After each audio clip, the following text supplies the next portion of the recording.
Why did Jesus go to the cities and towns proclaiming the good news? What can we learn from the attitude of the women who followed Jesus? What does today's gospel teach us about the liberating force of God? All these questions and more answered during today's episode of Daily Reflections.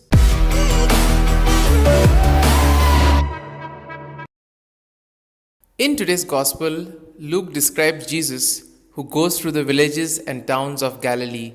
And the novelty is that he was not only accompanied by the disciples, but also by the women disciples. This passage illustrates the call of the women who followed Jesus. It shows how people of means supported the Lord's mission. Jesus and the Christian community depended on the generosity of the people to sustain its mission. Which brings us to the first point, the 12 who follow Jesus. In one phrase alone, Luke describes the situation. He says, Jesus goes through towns and villages preaching and proclaiming the good news of the kingdom of God, and the 12 are with him. The expression to follow Jesus indicates the condition of the disciple who follows the Master 24 hours a day, trying to imitate his example and to participate in his destiny. We see here Jesus, the man with a mission, which he felt very passionately about. It is described here as proclaiming and bringing the good news of the kingdom of God. Jesus always understood his mission as something to be carried out with others, never on his own. Which brings us to the next point. The women follow Jesus.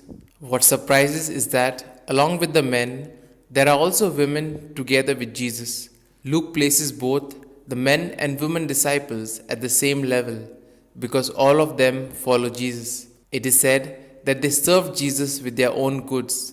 Jesus allows a group of women to follow him. The Gospel of Luke has always been considered as the Gospel of women. In fact, Luke is the evangelist who presents the largest number of episodes in which he underlines the relationship of Jesus with the women. And the novelty is not only in the presence of the women around Jesus, but also, above all, in the attitude of Jesus in relation to them. Jesus touches their lives and he allows them to touch him without the fear of being contaminated. This was different from the teachers of that time.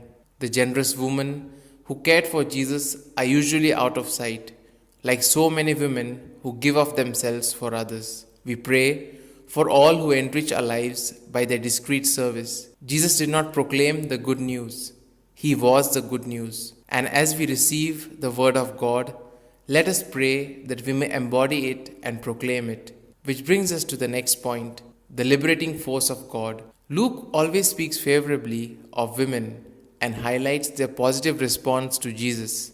He is the only evangelist who gives us this detail of the women who traveled with Jesus. Jesus allows women to rise and to assume their dignity. Jesus is sensitive to the suffering of the widow and is in solidarity with her sorrow. The work of the woman who prepares the meal is considered by Jesus as a sign of the kingdom. At the time when the witnesses of women is not accepted as something valid, Jesus accepts women and considers them witnesses of his death, of his burial, and of his resurrection. The presence of women among Jesus' disciples was countercultural and highly unusual. Among the women mentioned, one was a woman of former demons, and another attached to Herod's entourage, people who would have caused comment for Jesus when people saw them with him. He was a man who could ignore or challenge or accept the customs of the culture in their relation to his gospel. He went against many customs of the culture and religion, and his friendship with women was among the most significant. Here are some points for our personal reflection. How are women considered in your community, in your church, and in your country? In what ways am I willing to support the mission of the church? Are we willing to open ourselves to the liberating force of God? These points can be of great help to reflect on today's gospel. And if you like our reflection, do share the good news of our Lord. Have a good day, and may God bless you all. Amen.